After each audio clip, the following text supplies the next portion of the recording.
దూత media power of news. నమస్తే, welcome to దూత మీడియా. నేను పవన్.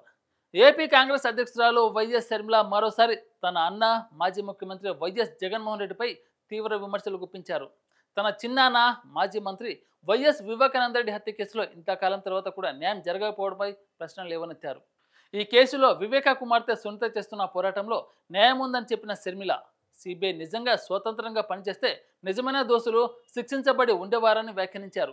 విజయవాడలో మీడియాతో మాట్లాడిన షర్మిల 6 సంవత్సరాలుగా పోరాడుతున్నా న్యాయం అందలేదని ఆవేదన వ్యక్తం చేశారు.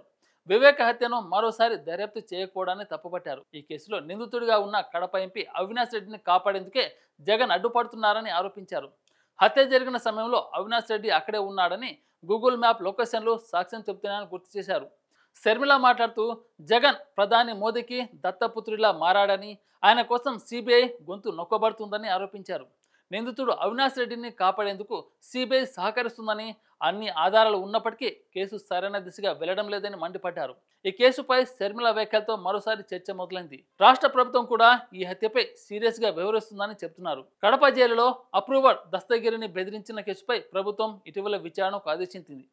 వైసీపీ నేత శివశంకర్ రెడ్డి కుమారుడు చైతన్యరెడ్డి మెడికల్ క్యాంపు పేరుతో జైలుకు వెళ్లి దస్తగిరిని బెదిరించినట్టు ఆరోపణలు రావడంతో కేసు నమోదైంది.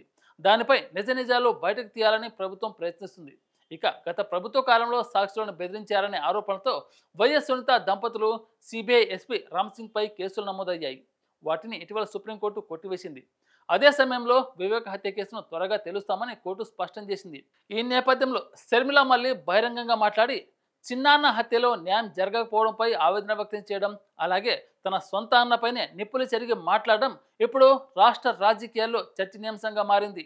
For more updates please subscribe దూత మీడియా.